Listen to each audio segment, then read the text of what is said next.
Hello students, आज हम objective question देखेंगे literary forms and literary terms के। कुछ क्वेश्चन मैं लेके आई हूँ जिसमें मैंने 30 क्वेश्चन रखा है। ये आपके लिटरेरी फॉर्म्स या टर्म्स से क्वेश्चन है। आप अपना फीडबैक ज़रूर दीजिएगा, अपना स्कोर ज़रूर शेयर करिएगा लास्ट में कि आपने कितने स्कोर किए हैं। इसमें मैंने 30 क्वेश्चन रखा है। ओके स्टूडेंट्स, तो ये आपके लिटरेरी फॉर्म्स और टर्म्स पर हैं। सो लेट्स बिगिन, स्टार्ट करते हैं। ये आपका ऑब्जेक्टिव क्वेश्चन है लिटरेरी फॉर्म्स एंड टर्म्स, और ये भी बता दे रही हूँ ये आपका बुक एस.के. अरोरा की बुक से ही है। एस.के. अरोरा के क्वेश्चन है, क्योंकि बहुत सारे बच्चे बोल रहे थे कि मैम एस.के. अरोरा के बुक से क्वेश्चन करा दीजिए।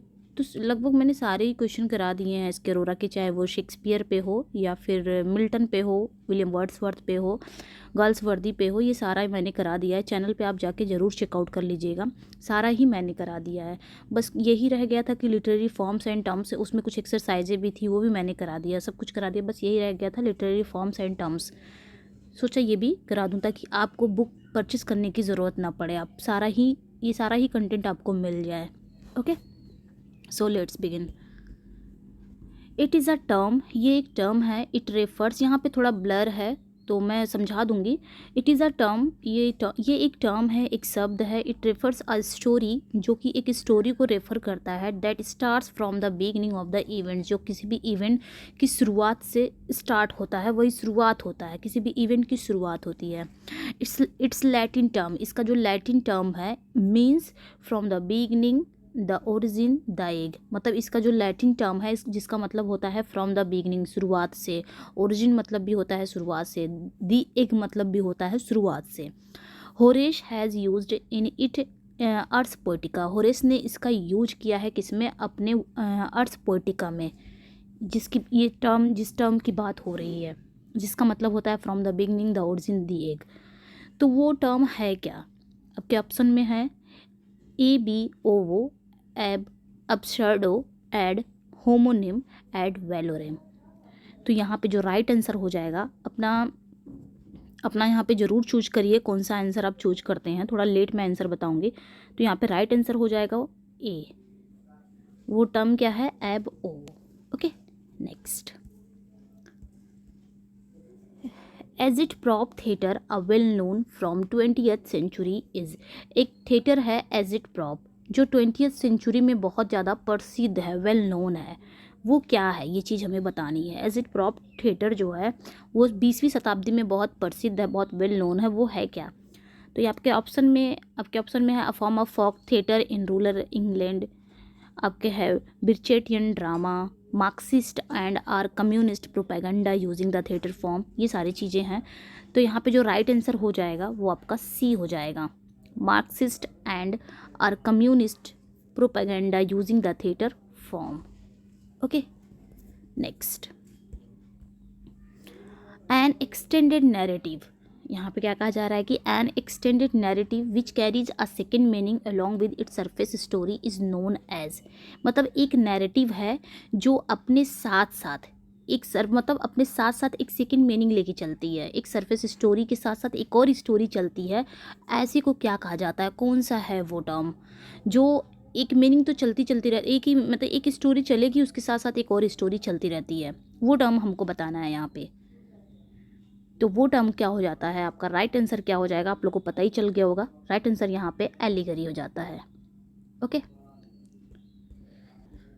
तो यहाँ पे राइट आंसर क्या हो जाएगा? एलिगरी। एलिगरी क्या होता है? मतलब कानों को जितना सुनाई दे उससे ज़्यादा जब मतलब निकले, वही आपका एलिगरी है। ठीक है, एलिगरी मतलब क्या होता है? जिसमें दो स्टोरी चलती है, एक स्टोरी तो बताई जाएगी, दूसरी स्टोरी साथ साथ चलती है। जैसे आपने विलियम लैंगलैंड का पियर्स द प्लूमैन पढ़ा होगा, उसमें क्या होता है, उसमें एक स्टोरी तो चलती ही चलती है, दूसरी स्टोरी जब वो सपने में चला जाता है, सपने में सारी चीज़ें देखता है, वो तो दूसरी स्टोरी हो गई, वही आपका एलिगरी हो गया।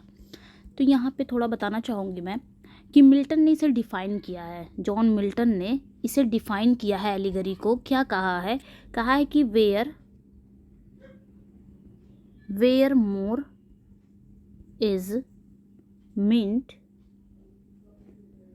than meets the ears. Okay, तो ये चीज़ें मिल्टन ने कहे हैं।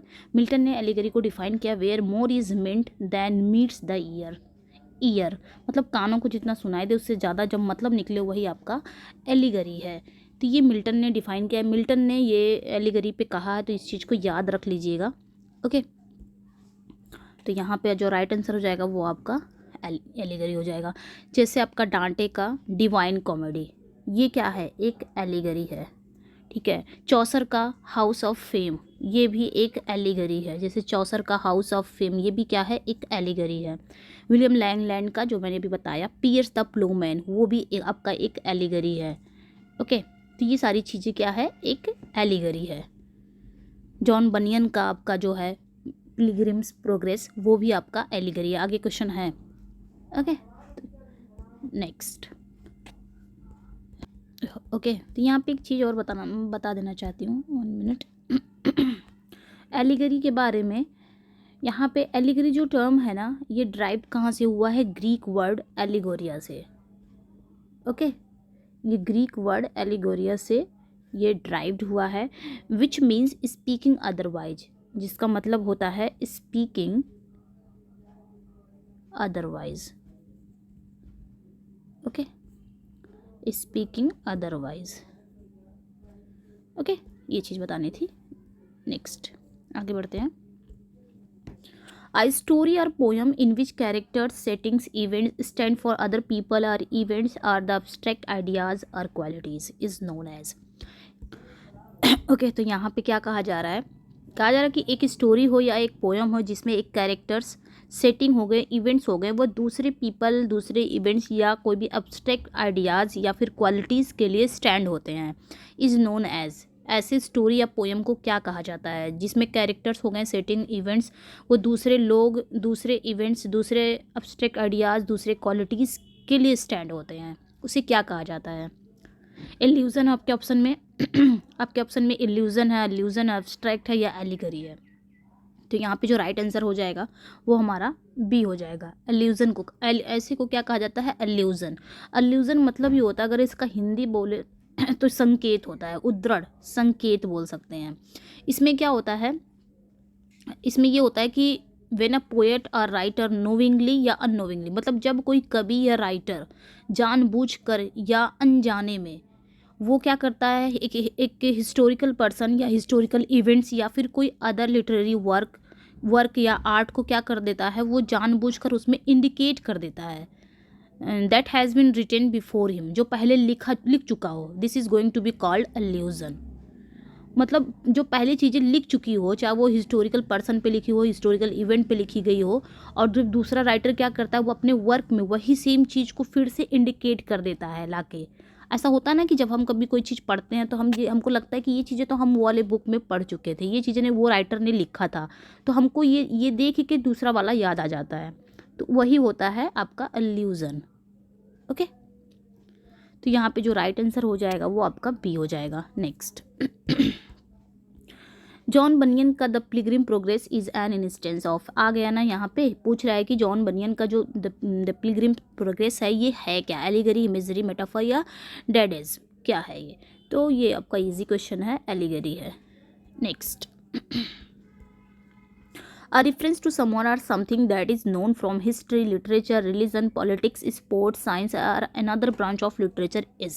यहाँ पे पूछा जा रहा है कि एक रेफरेंस है जो किसी पर्सन, जो किसी चीज़ के लिए हो, दैट इज़ नोन, जानी जाती हो, हिस्ट्री से, लिटरेचर से, रिलीजन से, पॉलिटिक्स से, खेल से, स्पोर्ट्स से, साइंस से या फिर लिटरेचर के, साहित्य के कोई अन्य ब्रांच से जानी जाती हो वो रेफरेंस, वो क्या कहलाता है, एल्यूज़न, फ्यूज़न, कन्फ्यूज़न। तो अब भी हमने पढ़ा ना एल्यूज़न के बारे में, तो यहाँ पे जो राइट आंसर हो जाएगा वो हमारा एल्यूज़न की बात कर रहा है। Okay, next, consider the following statement. एक स्टेटमेंट है, इसको कंसिडर करना है। It is a figure of speech, ये एक फिगर ऑफ स्पीच है, एक अलंकार है। दूसरा क्या कह रहा है, नेक्स्ट है, it refers to a person, place, thing और इवेंट, रियल और इमेजनरी, ये किसी व्यक्ति, स्थान, वस्तु या घटना को क्या करता है, रेफर करता है, चाहे वो वास्तविक हो या काल्पनिक हो। तीसरा क्या कह रहा है, it is a passing reference as it does not describe in detail the person or thing to which it refers. तीसरा कह रहा है कि ये एक क्या है, पासिंग रेफरेंस है, एक क्षणिक संदर्भ है, क्योंकि ये उस व्यक्ति या वस्तु का विस्तार से वर्णन नहीं करता है, डिटेल में डिस्क्राइब नहीं करता है, जिसको ये रेफर करता है। चौथा कह रहा है it may be form fiction, folklore, historical events and religious manuscript. मतलब ये क्या है, ये एक फिक्शन है, एक कथा है, एक फोकलोर है, एक लोक कथाओं, ऐतिहासिकों से हो सकता है, घटनाओं और धार्मिक रिलीजियस मैन्युस्क्रिप्ट से ये हो सकता है। क्या है ये? These statement is are abouts. ये जो स्टेटमेंट है ऊपर दी गई है ये किसके बारे में? लिटोटस के, ल्यूजन के, सेनिकडोची के या टेटुलॉजी के? तो यहाँ पे जो राइट आंसर हो जाएगा वो हमारा क्या हो जाएगा? बी हो जाएगा। ल्यूजन की ही बात हो रही है। Okay, next, it deliberately suggest to a more different and sometimes conflicting meaning in a work it is. कहा जा रहा है कि ये जानबूझकर किसी काम में दो या दो से अधिक भिन्न और कभी कभी परस्पर विरोधी अर्थों को सुझाव देता है। ये है क्या? क्या कह रहा है कि ये जानबूझकर किसी काम में दो या दो से अधिक भिन्न और कभी कभी क्या होता है, ये परस्पर विरोधी अर्थों का सुझाव देता है। इट इज़, ये क्या है? पन है, पैराडॉक्स है कि एम्बिग्यूटी है या पॉलीफोनी है? तो यहाँ पे जो राइट आंसर हो जाएगा वो आपका एम्बिग्यूटी हो जाएगा। एम्बिग्यूटी क्या होता है? एम्बिग्यूटी मतलब होता है डिलेमा। क्या होता है? डिलेमा। डिलेमा मतलब ही होता है दुविधा, दो चीज़ में फंसना, दुविधा। जैसे जब हम दो चीज़ों के बीच में फंस जाते हैं और हमें पता होता है कि उनमें से किसको चुने, that is called ambiguity. Okay, dilemma. Next, और यहीं पे एक चीज़ और बता दे रही हूँ। 7 टाइप्स ऑफ एम्बिग्यूटी, ये किसने लिखा है? 7 टाइप्स ऑफ एम्बिग्यूटी किसने लिखा है? तो विलियम इम्शन ने लिखा है। ओके, विलियम इम्शन ने लिखा है 1930 में। ओके, नेक्स्ट क्वेश्चन है, anagnorisis is a term used by Aristotle to mean. मतलब ये क्या कह रहा है कि एनाग्रेसिस एक शब्द है जिसको अरिस्टोटल ने यूज़ किया है, जिसका मतलब क्या होता है ये सभी को पता है। तो राइट आंसर यहाँ पे हो जाएगा ए, रिकग्निशन और डिस्कवरी। ये इजी था question. Next, it is a very short tail. ये बहुत ही छोटी कहानी होती है which is told by a character, जो एक कैरेक्टर के द्वारा बताई जाती है। किसमें? लिटरेरी वर्क में, साहित्यिक वर्क में। इट इज़ नोन एज, ये जानी जाती है क्या? एनेक्डोट है, मिथ है, फेबल है या स्टोरी है? मतलब एक छोटी सी स्टोरी होती है जो एक कैरेक्टर के द्वारा बताई जाती है लिटरेरी वर्क में, तो वो क्या है? आपका एनेक्डोट है। Okay, next, chronicles which deal with events year after year are often called. यहाँ पे कहा जा रहा है कि जो क्रॉनिकल्स है, क्रॉनिकल्स की हिंदी अगर देखेंगे तो इतिहास। क्या होता है? इतिहास। मतलब क्रॉनिकल्स, इतिहास जो साल दर साल घटनाओं से क्या होते हैं, डील करते हैं, वो क्या कहलाते हैं? क्रॉनिकल्स, कोरल्स, एनल्स या पीरियड्स क्या कहलाते हैं? जो इतिहास होते हैं, जो साल दर साल घटनाओं से क्या होते हैं, डील होते हैं, संबंधित होते हैं, वो ऐसे क्रॉनिकल्स क्या कहलाते हैं?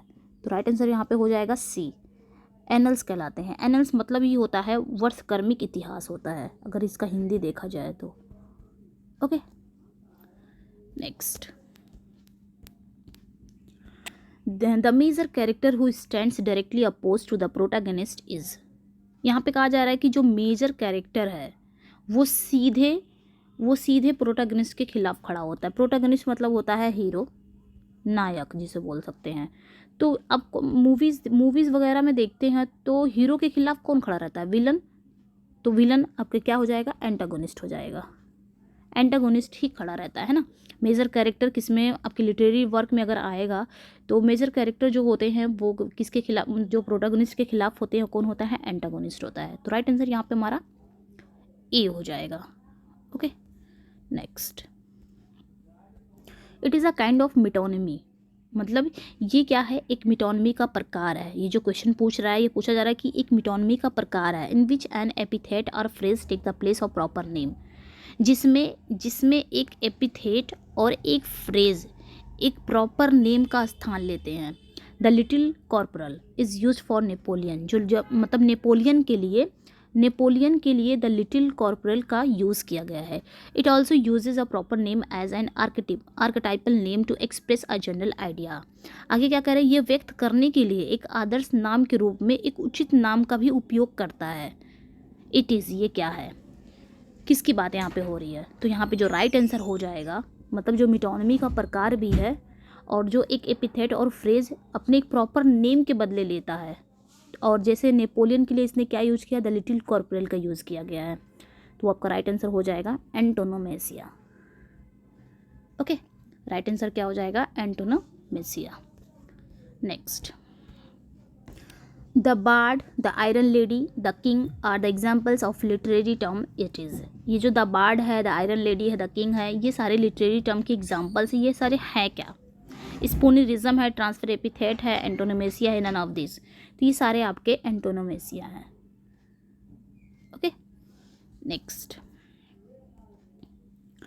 इन Julius Caesar in Shakespeare's Julius Caesar, Shakespeare के जूलियस सीजर में Antony begins his speech saying, Antony अपने स्पीच को शुरू करता है, क्या कहता है स्पीच में, आई केम टू बरी सीजर, मैं सीजर को दफनाने आया था, नॉट टू प्रेज हिम, ना कि उसकी प्रशंसा करने नहीं आया था, मैं सीजर को क्या करने आया था, दफनाने आया था। वो किससे कह रहा है, पब्लिक से कह रहा है कि मैं सीजर को यहाँ पे दफनाने आया हूँ, उसकी प्रशंसा करने नहीं आया। But he goes on praising Caesar, लेकिन वो क्या कर रहा है, उसकी प्रशंसा, लेकिन वो सीजर की प्रशंसा करता रहता है। And finally succeeded in inciting the people against those who have assassinated him, और क्या करता है, और अंत में लोगों को उन लोगों के खिलाफ उकसाने में सफल हो जाता है जिन्होंने उसकी हत्या की है। Here Antony make the ironic use of rhetorical device, यहाँ पर एंटनी ने एक रिटोरिकल डिवाइस का विडम्बनापूर्ण एक आयरनिक यूज़ किया है, विडम्बनापूर्ण उपयोग करते हैं। दिस रिटोरिकल डिवाइस, वो रिटोरिकल डिवाइस क्या है ये बता रहा है। ओके, वो रिटोरिकल डिवाइस क्या है, तो ये क्या है आपका, मतलब यहाँ पे जो एंटनी एक रिटोरिकल डिवाइस का आयरनिक यूज़ करते हैं, वो रिटोरिकल डिवाइस क्या है, तो यहाँ पे जो राइट आंसर हो जाएगा वो आपका एपोफिसिस हो जाएगा, जिसे पैरालेप्सिस बोल सकते हैं। ठीक है, पैरालिप्सिस मतलब ये होता है पक्षघात, मतलब बात का अधिक प्रभावपूर्ण बनाने के लिए उस बात की चर्चा को कहना और बाद में परोक्ष रूप से उसे कहना।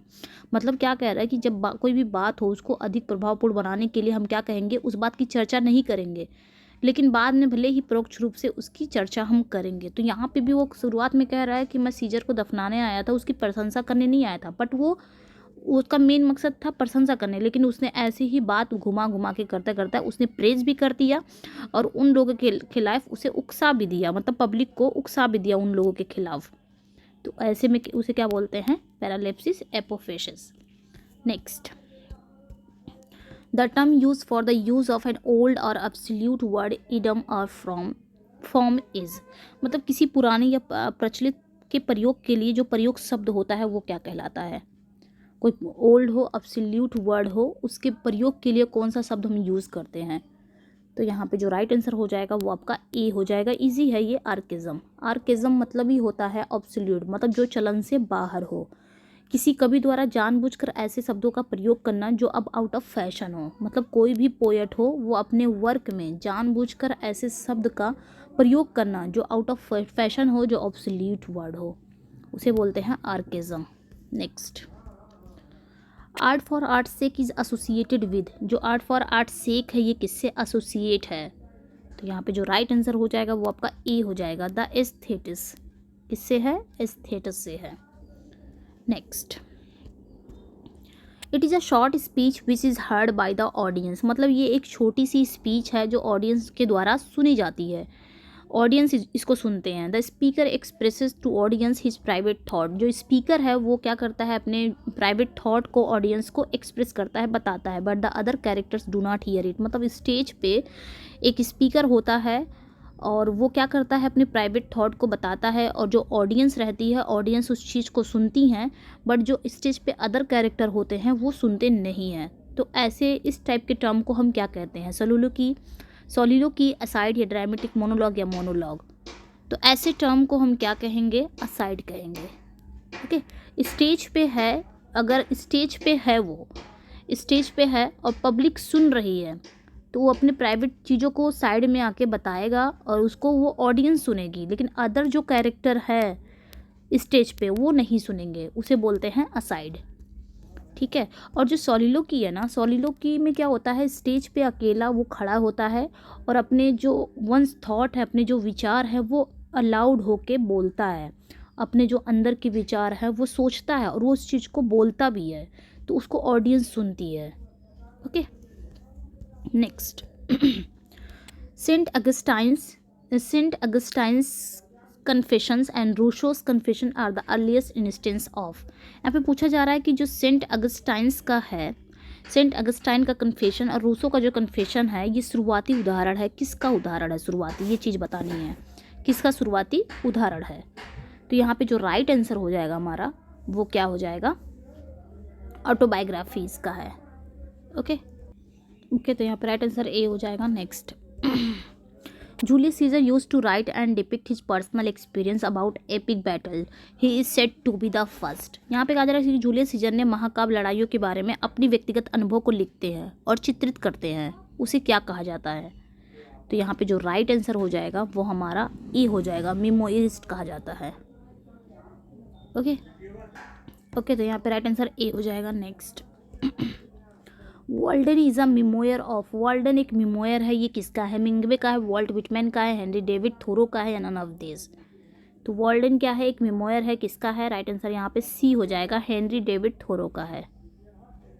Okay, next who is famous for diaries and memories. मतलब डायरीज और मेमोरीज के लिए, सॉरी मेमोयर्स है, sorry, who is famous for diaries and memoirs, मतलब डायरीज और मेमोयर्स के लिए कौन फेमस है। तो यहाँ पे जो राइट आंसर हो जाएगा वो हो जाएगा आपके सी हो जाएगा। ये मैंने कम्युनिटी में पूछा भी था, Samuel Pepys. Next whose letters are famous, किसके लेटर्स फेमस हैं, वेस्टर्न फैमिली के, पेस्टन फैमिली के, या ल्यूक फैमिली के, या नन ऑफ दीज। तो किसके लेटर्स फेमस हैं, तो पेस्टन फैमिली के। Okay, next this term is from the French for when God new wave this is. ये जो टर्म है ये फ्रेंच से लिया गया है, व्हेन गॉड न्यू वेव, जिसका मतलब होता है न्यू वेव। ये क्या है, तो यहाँ पे जो राइट आंसर हो जाएगा वो हमारा क्या हो जाएगा, मतलब ये शब्द जो फ्रेंच से लिया गया है, व्हेन गॉड न्यू वेव, ये क्या है, एक अवांट गार्ड है। Next it is a grammatical term which refers to the inversion of a word order from one clause to another. It is, मतलब ये एक ग्रामेटिकल टर्म है जो क्या करता है, ये एक ग्रामेटिकल टर्म है जो एक क्लॉज से दूसरे क्लॉज में शब्द के क्रम को क्या करता है, इन्वर्स कर देता है। इन्वर्जन के रेफर कर, मतलब इन्वर्जन को रेफर करता है, वो क्या कहलाता है। ठीक है, तो उसे क्या कहा जाता है, क्याइस्मस कहा जाता है। क्याइस्मस क्या होता है, मतलब ये एक अलंकारिक, एक रिटोरिकल या लिटरेरी फिगर है जिसमें शब्दों को व्याकरणिक निर्माणों या अवधारणाओं को उल्टे क्रम में उसी या संशोधित रूप में दोहराया जाता है। जैसे for example, poetry is the record of the best and happiest moment of the happiest and best mind. Okay, तो यहाँ पे राइट आंसर सी हो जाएगा। Next ballads are narrative species of, मतलब यहाँ पे क्या कह रहा है कि जो गाथा गीत है, जो बैलेट्स है, वो किसकी कथात्मक प्रजातियाँ हैं, किसकी नैरेटिव स्पीसीज हैं।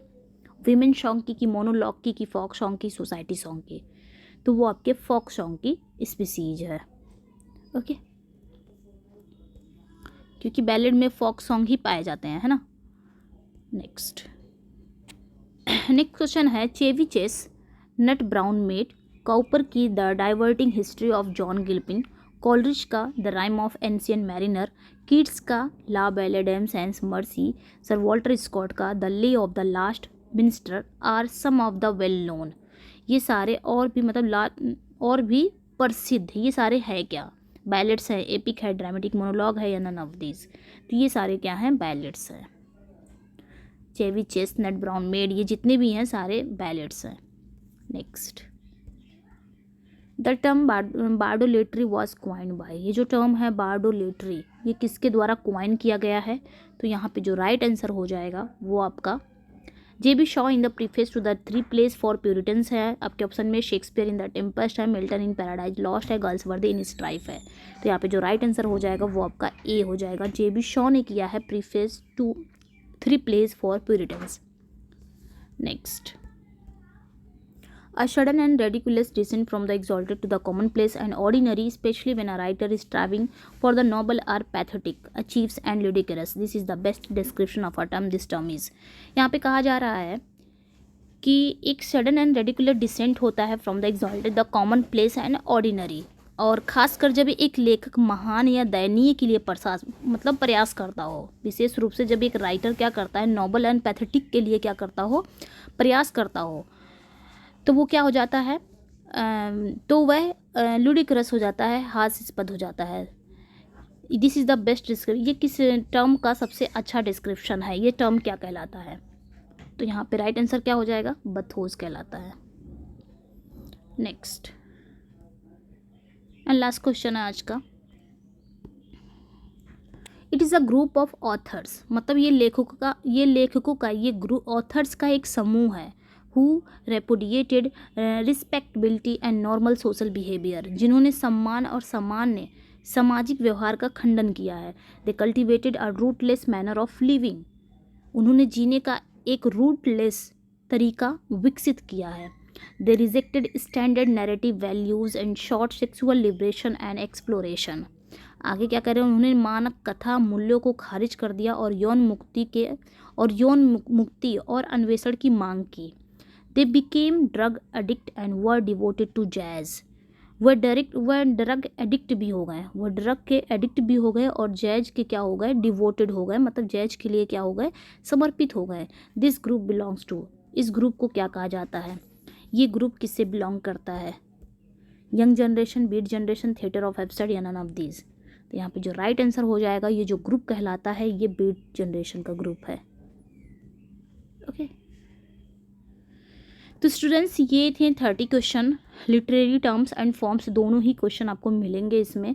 आपको कैसे लगे अपना फीडबैक ज़रूर दीजिएगा। आपने इसमें कितने स्कोर किए ये भी बताइएगा। 30 क्वेश्चन ही थे, आप ज़रूर बताइएगा आपने कितने स्कोर किए हैं। कुछ क्वेश्चन मैंने कम्युनिटी में पूछे भी थे, आप अपना ज़रूर फीडबैक दीजिएगा और ये भी बताइएगा क्या लिटरेरी टर्म्स और फॉर्म्स की जो सीरीज है वो चलाई जाए। ये वाले क्वेश्चन बहुत टफ क्वेश्चन भी है, बहुत अच्छे क्वेश्चन भी है, इसमें आपको ये सारे क्वेश्चन मिल जाएंगे। तो अपना फीडबैक ज़रूर दीजिएगा। चैनल पे नए हैं तो चैनल को सब्सक्राइब करिए, वीडियो को लाइक एंड शेयर ज़रूर कर दीजिएगा। और इसका पीडीएफ चाहिए तो आप हीना इंग्लिश क्लासेस से टेलीग्राम पे ज्वाइन हो सकते हैं। Thank you for watching. अपना स्कोर शेयर ज़रूर करिएगा। Thank you for watching.